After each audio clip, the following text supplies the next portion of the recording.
चलिए, application of hydrogen bonding.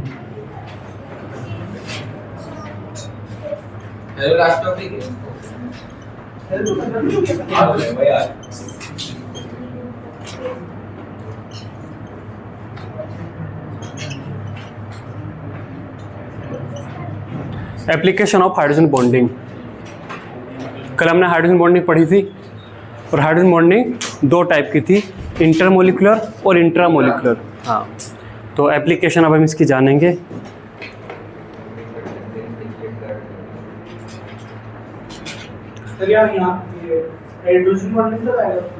हाँ, पहली एक एप्लीकेशन देखिए, जो आपका ओ नाइट्रोफिनोल था, जो आपका ओ नाइट्रोफिनोल है, उसमें इंट्रामोलिकुलर मतलब मोलिक्यूल के अंदर ही हाइड्रोजन बॉन्डिंग है। ठीक है, वो ऐसा जैसा कि खेत में गेहूं का पौधा, एक पौधा इंडिपेंडेंट रहता है अपने आप में ही, उसने जो भी है वो काम किया है। जब पी नाइट्रोफिनोल था, उसमें एक मोलिक्यूल की दूसरे मोलिक्यूल से हाइड्रोजन बॉन्डिंग है। ये मोलिक्यूल है मान लो पी नाइट्रोफिनोल का, तो इसने इधर भी हाइड्रोजन बॉन्डिंग बनाई है और इसने इधर भी बनाई है। अब आपको अगर ये निकालना है तो ये हाइड्रोजन बॉन्ड ब्रेक करना पड़ेगा, ये ब्रेक करना पड़ेगा, तब जाके निकलेगा। तो क्या हंस रही है? तो बताओ कौन सा वाला ज़्यादा आसानी से निकल पाएगा? पी वाला जिसने दोनों साइड में हाइड्रोजन बॉन्डिंग बनाई है वो आसानी से निकलेगा, या ओ वाला जिसने अपने अंदर ही बनाई है? कौन सा मॉलिक्यूल बॉइलिंग पॉइंट के दौरान ज़्यादा आसानी से निकल जाएगा? बताओ। ओ वाला है ना, ओ वाला ना, क्योंकि ओ वाले को निकालने के लिए किसी के साथ हाइड्रोजन बॉन्ड तोड़ना ही नहीं पड़ रहा। ओ वाला ऐसा है जैसे कि गेहूं का पौधा, एक पौधा आपने पकड़ा उखाड़ लिया। और पी वाला क्या है, जैसे सिंगाड़े की बेल तालाब में होती है ना, आप एक पेड़ को उखाड़ो तो सारा तालाब ऐसे हिलने लगता है, क्योंकि उसकी जड़ आपस में फैली पड़ी है। तो हम ये देखते हैं कि जब दो कंपाउंड होते हैं तो उसमें जिसने इंट्रामोलिकुलर हाइड्रोजन बॉन्डिंग की होती है, मतलब अपने ही अंदर, उसका बॉइलिंग पॉइंट कम आता है, और जिसने इंटरमोलिकुलर हाइड्रोजन बॉन्डिंग की होती है उसका बॉइलिंग पॉइंट ज़्यादा आता है ना? समझे? तो लिखिए, हैं क्या हुआ? The compound with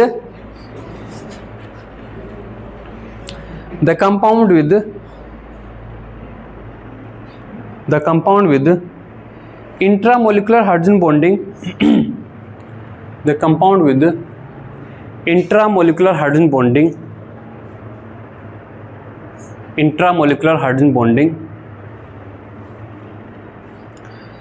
have lesser boiling point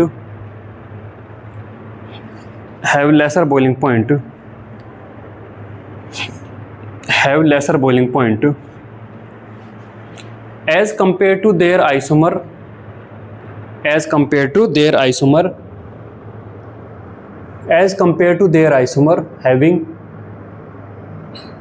having intermolecular hydrogen bonding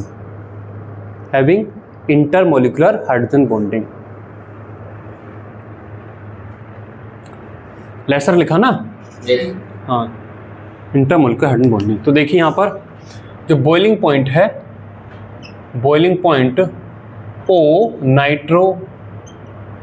nitrophenol, कल ये बनाया था इसके स्ट्रक्चर, ओ नाइट्रोफिनोल कम होगा किससे?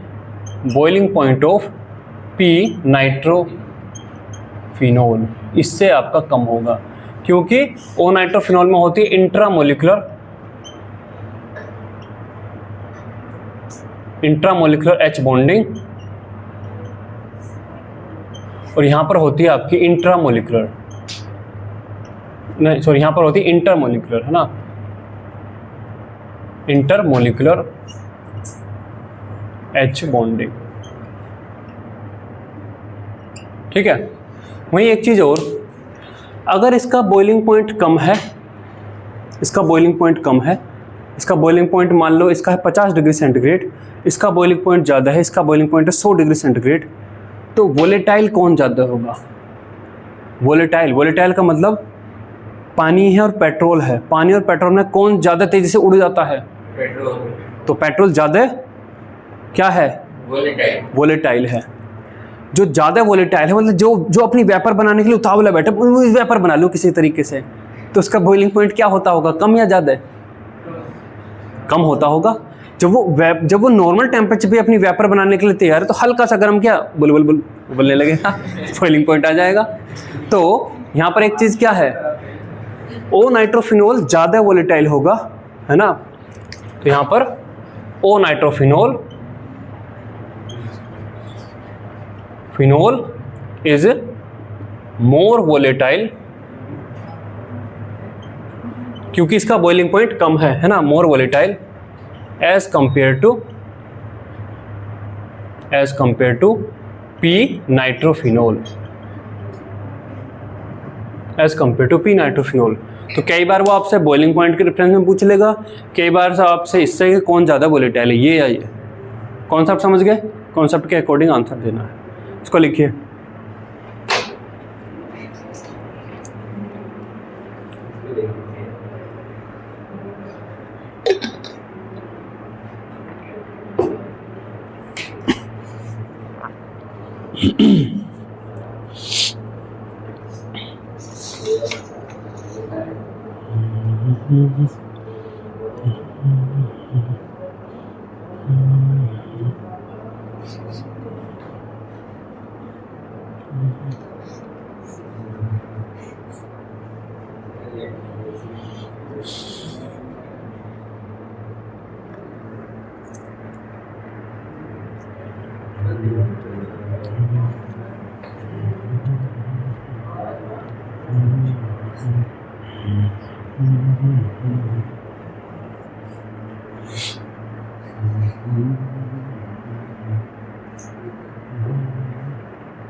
हो गया।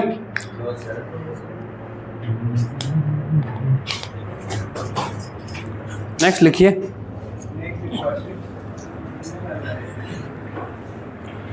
कार्बोक्सिलिक एसिड्स हैव पॉइंट, हाँ, carboxylic acids have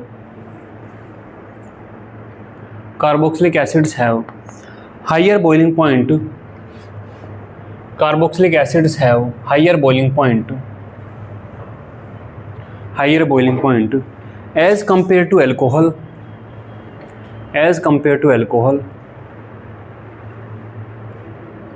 because it forms dimers,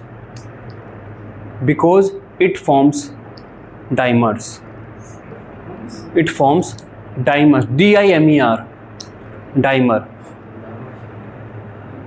dimer. जैसे देखिए, जैसे ये है आपका CH3 COOH है, 2 टाइम्स ऑफ CH3COH, है ना। या तो यहाँ पर ये प्योर फॉर्म में, मतलब प्योर CH3COH ही, या इन नॉन पोलर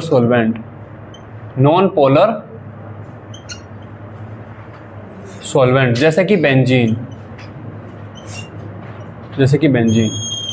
तो जो कार्बोक्सिलिक एसिड होते हैं, या तो वो प्योर स्टेट में या नॉन पोलर सॉल्वेंट्स में डाइमराइज हो जाते हैं। डाइमराइज मतलब वो ये बना लेता है CH3COH का ट्वाइस, 2 मॉलिक्यूल एक साथ जुड़ जाते हैं। यहाँ पे तो 2 मॉलिक्यूल अलग दिखाए हुए हैं, यहाँ पर एक साथ जुड़ जाते हैं। कैसे जुड़ते हैं ये देखिए, CH3C डबल बॉन्ड O, और आपका ये O और ये आपका H, वहीं आपका ये CH3C डबल बॉन्ड O, और आपका ये O, और फिर आपका ये H। ये 2 मॉलिक्यूल आए, और ये दोनों मॉलिक्यूल क्या कर लेते हैं, इन दोनों मॉलिक्यूल के बीच में हाइड्रोजन बॉन्ड बन जाता है। तो हाइड्रोजन बॉन्ड बनने की वजह से ये 2 मॉलिक्यूल एक सिंगल मॉलिक्यूल की तरह बिहेव करते हैं। तो जब भी आप वहाँ से निकाल रहे होगे तो एक साथ 2 एसिटिक एसिड के मॉलिक्यूल बाहर निकल रहे होंगे। अल्कोहल निकाल रहा होगा तो 1 निकल रहे होंगे, यहाँ पर ये 2 एक साथ निकल रहे होंगे। तो इसी डाइमर फॉर्मेशन की वजह से कार्बोक्सिलिक एसिड के जो बॉइलिंग पॉइंट हैं अपने कंपेरेबल अल्कोहल से ज़्यादा मिलते हैं। इसको बनाइए।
चलिए आगे देखें, थर्ड एप्लीकेशन देखें इसकी।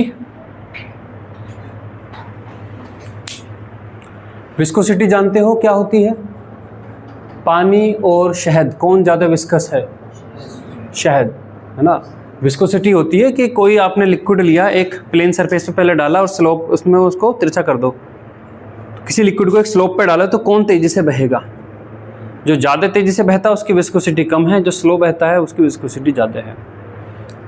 तो यहाँ पे वो कहता है कि ग्लिसरॉल, फॉस्फोरिक एसिड और सल्फ्यूरिक एसिड ये तीनों विस्कस हैं क्योंकि इनमें हाइड्रोजन बॉन्डिंग होती है। लिखिए glycerol GLYCEROL glycerol, phosphoric acid PHOS phosphoric acid and sulphuric acid are viscous due to hydrogen bonding. देखिए मैं स्ट्रक्चर भी बना देता हूँ। CH2OH और CH2OH, यह ग्लिसरॉल GLYCERO ग्लिसरॉल, या इसी का नाम है glycerine GLYCERENE glycerine. P double bond OH ये फॉस्फोरिक एसिड है। PHOS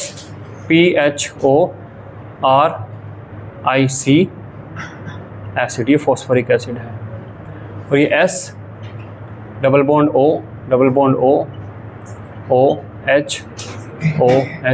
ये सल्फ्यूरिक एसिड है।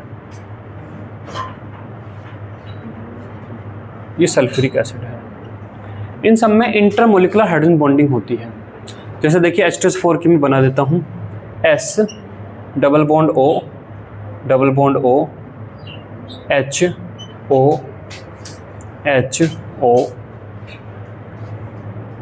फिर यहाँ पे आपका HOS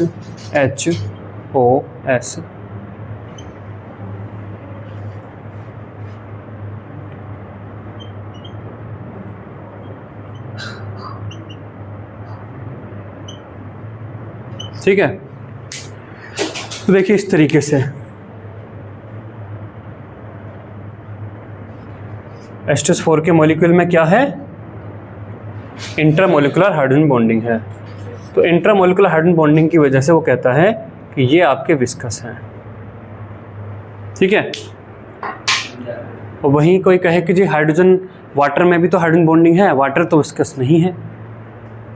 अगर वाटर में हाइड्रोजन बॉन्डिंग ना होती तो वाटर लिक्विड भी ना होता, गैस होता नॉर्मल टेम्परेचर पर।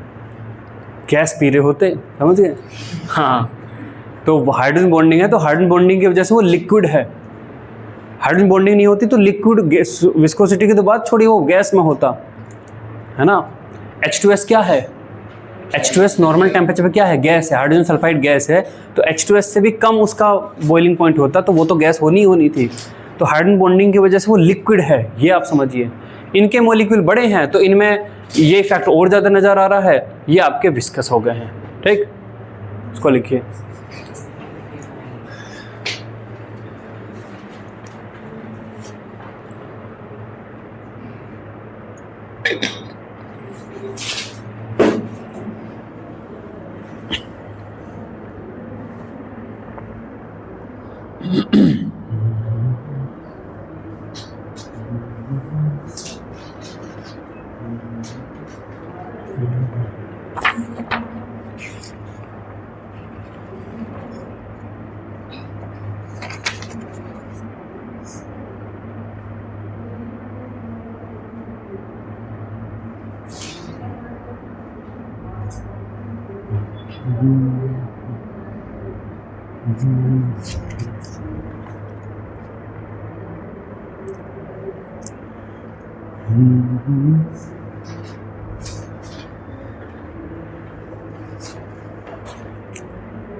बनाया?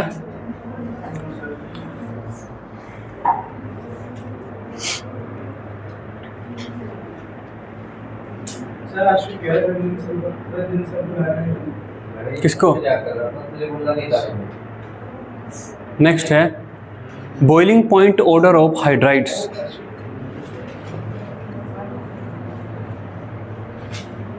Boiling point order of hydrides. Boiling point order of hydrides है ना।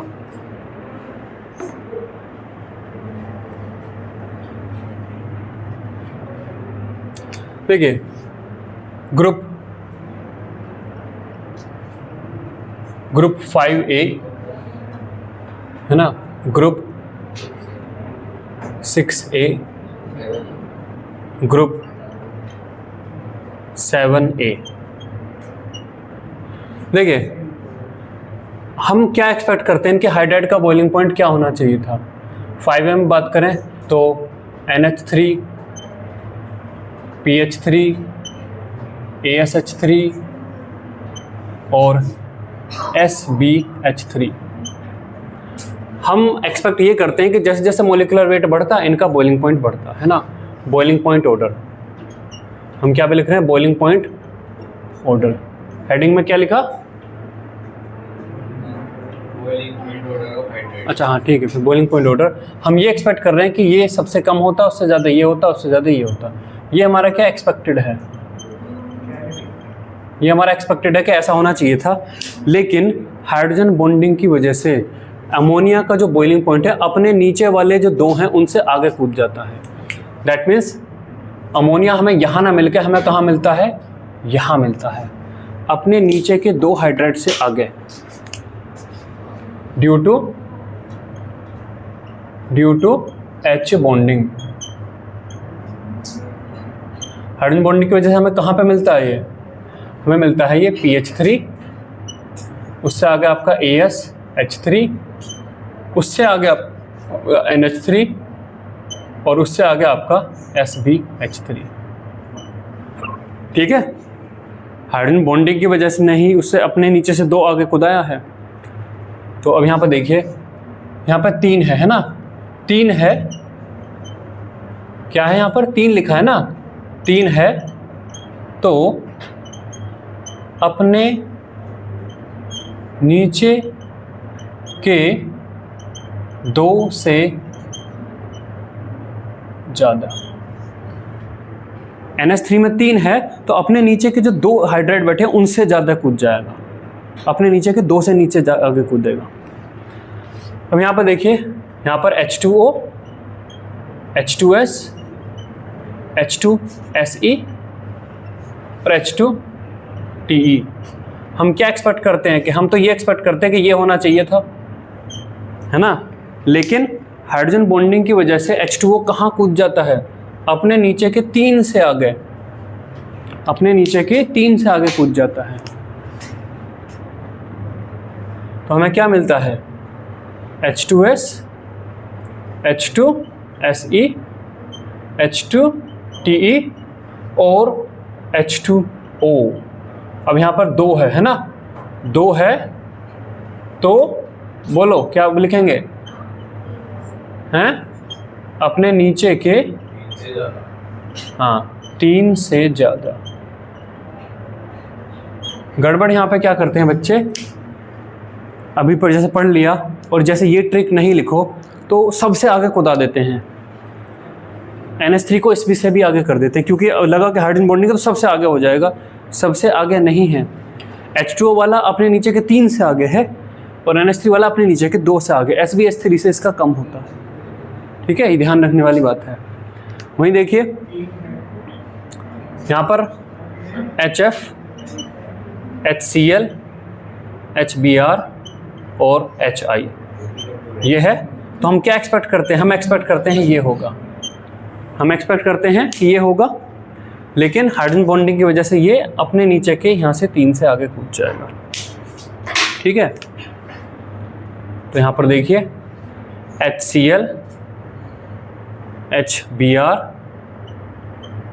HI और यहाँ पे मिलता है आपको HF। ठीक है, तो ये बहुत जगह पे ये क्वेश्चन पूछा जाता है, इनऑर्गेनिक में भी, तो ये आपको पता होना चाहिए, कंथस्ट होना चाहिए, मतलब कि हाँ ये ऑर्डर है। देखिए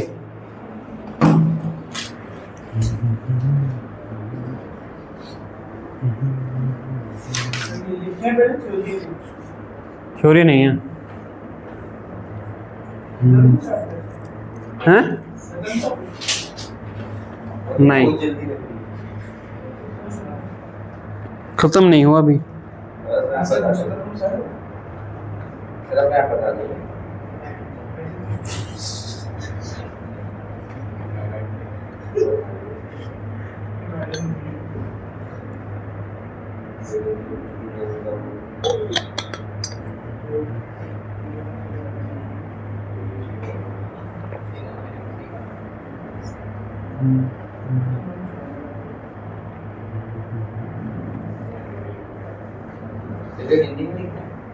इंग्लिश में लिख लो, इंग्लिश ऐसे ही लिखना है हिंदी में।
लिख लिया?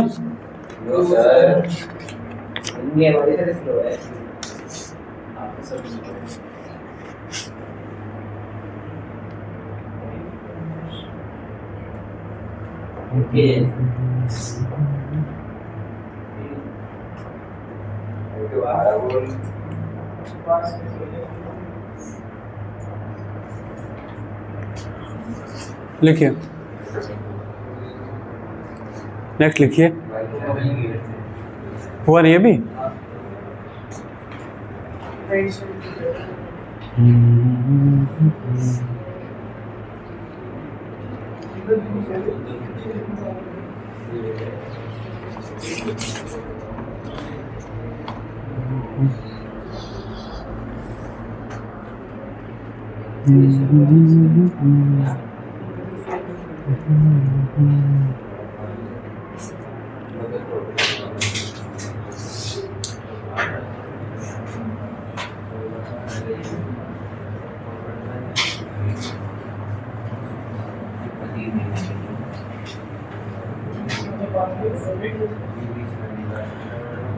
नेक्स्ट लिखिए, hydrate of aldehyde, hydrate of aldehyde,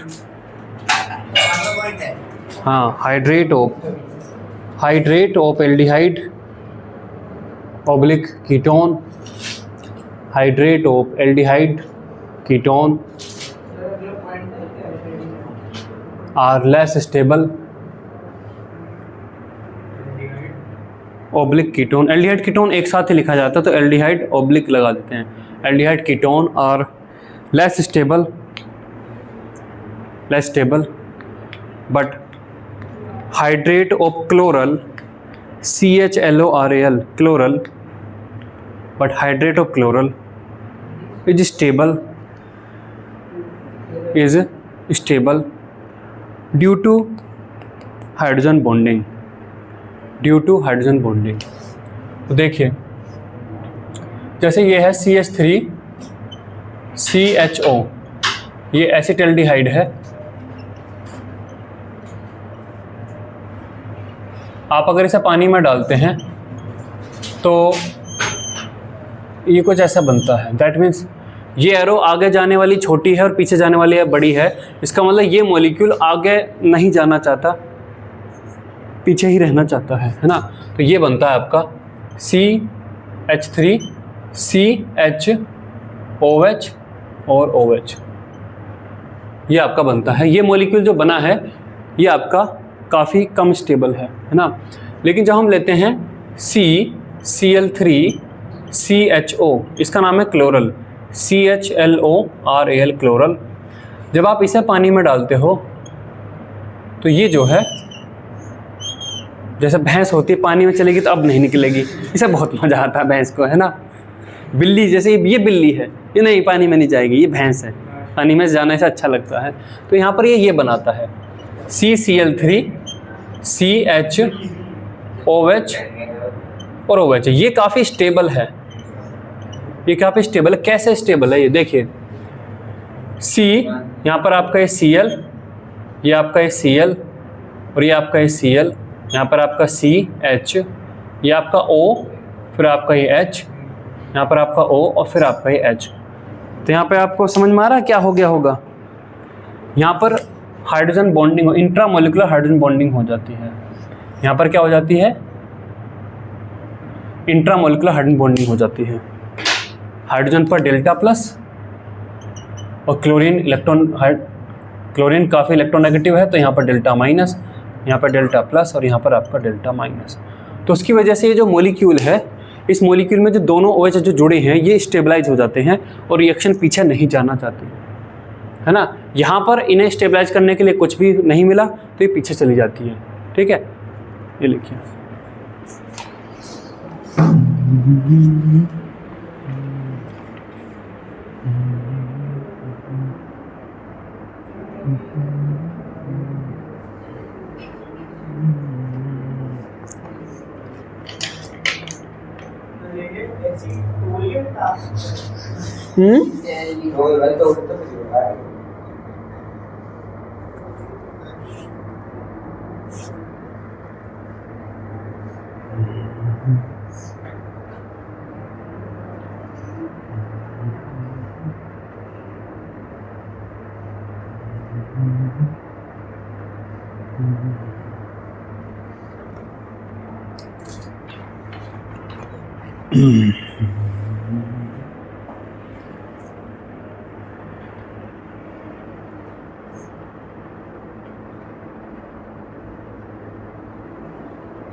है।